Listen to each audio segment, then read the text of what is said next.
मी प्राध्यापक advocate doctor Ramesh पिसे, राष्ट्रीय संयुक्त मोर्चाचा राष्ट्रीय महासचिव आणि ओबीसी बहुजन मोर्चाचा राष्ट्रीय उपाध्यक्ष, आज सम्राट अशोकांचा 2321वा जयंती दिवस, या जयंती दिवसाच्या सगळ्या आमच्या उपस्थित बंधू भगिनींना हार्दिक शुभेच्छा। विश्वरत्न डॉक्टर बाबासाहेब आंबेडकरांनी जे संविधान आपल्याला दिलं, त्या संविधानाचं जर आपण खरं जर प्रारूप जर बघितलं तर ते सम्राट अशोकाच्या विचार प्रणालीमध्ये आहेत। कारण सम्राट अशोक हे तथागतांच्या विचारांचे आद्य प्रवर्तक, आणि त्यानिमित्ताने जेव्हा आज आपण म्हणतोय की आम्हाला बुद्ध हवा, युद्ध नको, त्याची जर खऱ्या अर्थाने जर कोणी प्रत्यक्ष जीवनामध्ये त्याच्यावर जर धारणा बाळगली असेल किंवा जर वर्तन केलं असेल तर ते सम्राट अशोकांनी केलं होतं।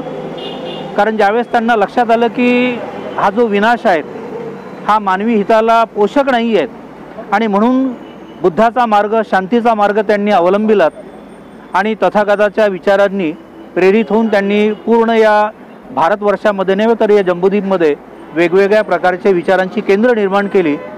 परंतु दुर्दैवाने आज ही सगळी केंद्र आपल्याच हयातीमध्ये, आणि संविधानाला आपण एवढं कवटाळून राहिलेलो आहेत, तरी संविधानाची पायमल्ली करणारी लोकशाहीच्या मार्गाने निवडून आलेली मंडळीच जर करत असेल तर आपल्याला कुठेतरी पुन्हा आपल्या सगळ्या या वैचारिक बैठकीची पुनर्बांधणी करणं आणि विचार करणं अत्यंत गरजेचं आहे। कारण 1-2 दिवसाआधी ज्यावेळेस मी काश्मीरवरून आता 2 तारखेला आलो, म्हणजे प्रत्येक 15-15 फुटावर बंदूकधारी आहेत। म्हणजे असं वाटतं की बा आपण आपल्या देशामध्ये आहो की नाही आहोत।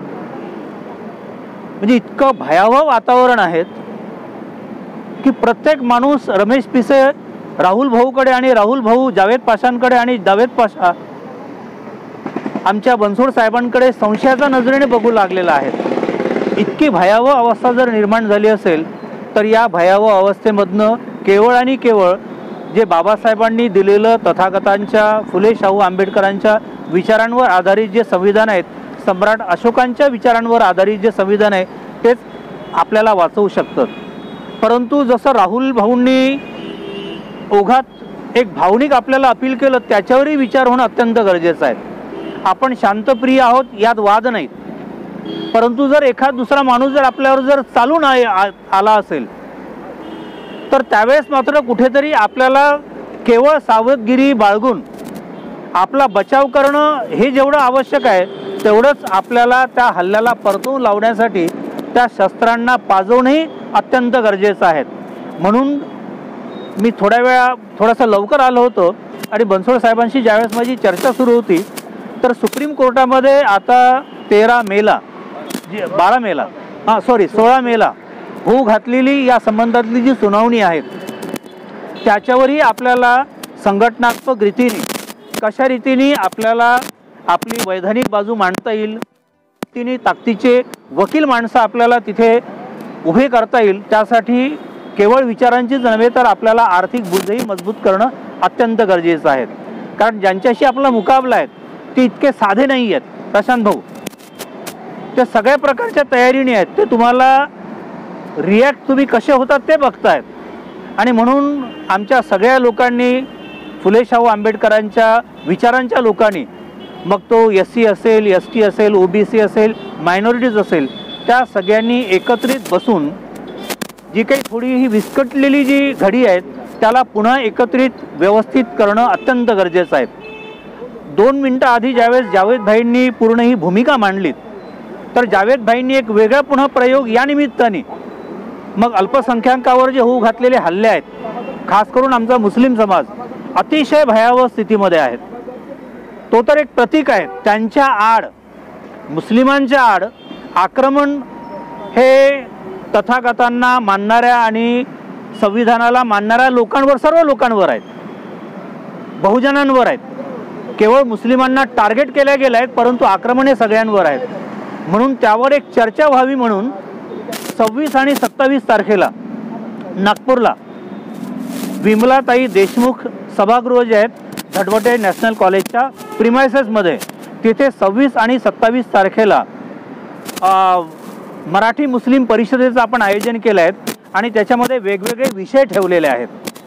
त्याच्यामध्ये संविधानाचं जे महत्त्व आहेत आणि आजची काळाची गरज जी राहुल भाऊंनी सांगितली त्याच्यावर एक विशेष सत्र आहेत.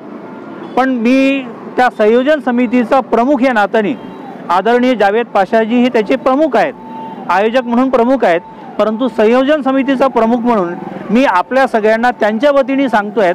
आज आमची 4 वाजता मीटिंग पण आहेत. जे भाऊंनी बोललं किंवा राहुल भाऊंनी बोललं त्याच्यावर आपल्याला त्या दिवशी ठराव घेणं अत्यंत गरजेचं आहे की जेही अल्पसंख्याकांवर किंवा बुद्ध समाजावर आणि आमच्या बौद्धांच्या अस्मिता स्थळांवर ज्या प्रकारचं आक्रमण होत आहे त्याला थोपवायचं असेल तर आम्हालाही आमची प्रतिक्रांती दाखवणं अत्यंत गरजेचं आहे. म्हणून त्या दिवशी या सगळ्या भूमिकेवर लक्षात घेऊन मध्यंतरीच्या काळामध्ये नागपूरमध्ये जवळपास 100 वर्षानंतर जो दंगा पेटला तो सहज पेटला नाही, तो पेटवण्यात आलेला आहे. 1848 पासूनची आमची मागणी जर त्या बुद्धगयेची असेल आणि आमची अस्मिता स्थळं आमच्या अधिकारात असावी ही काही गैरबाब नाही आहेत. त्याच्यासाठी सर्व लोकांनी एकत्रित येणं गरजेचं आहे. जावेद भाई उस दिन वो एक ठराव हम पारित करेंगे आणि जे आज इथे उपस्थित आहेत या सगळ्या लोकांना एक आयोजक म्हणून आणि त्या संयोजन समितीचा प्रमुख म्हणून मला आपल्याला हात जोडून विनंती आहे की आपण 26 आणि 27 या तारखेच्या दोन्ही त्या दिवसाच्या सगळ्या सत्रांना आपण उपस्थित राहावं. 26 तारखेला 10 वाजता उद्घाटन आहेत. जे नागपूर विद्यापीठाचे माजी कुलगुरू ते पठाण साहेब ते उद्घाटक आहेत, अध्यक्ष आहेत, आणि रावसाहेब कसबेजी उद्घाटक आहेत. आणि सगळ्या वेगवेगळ्या विषयांवर चर्चा आहेत. एक खुलं सत्रही आहेत. त्यामध्येही आपण आपल्या संविधान परिवाराच्या माध्यमातून या ज्या काही गरजेच्या बाबी आहेत सर त्या आपण मांडू. तर आपण कृपा करून त्या दोन्ही दिवसाच्या सत्राला उपस्थित राहत असं मी सगळ्यांच्या वतीने सांगतो आहेत. आणि पुन्हा तथागत गौतम बुद्धांच्या विचारांवर चालणारा आमचे सम्राट अशोक यांच्या जयंतीच्या पुन्हा सगळ्यांना हार्दिक शुभेच्छा देतो आणि थांबतो. जय भीम, जय भारत, जय संविधान, नमो बुद्धाय.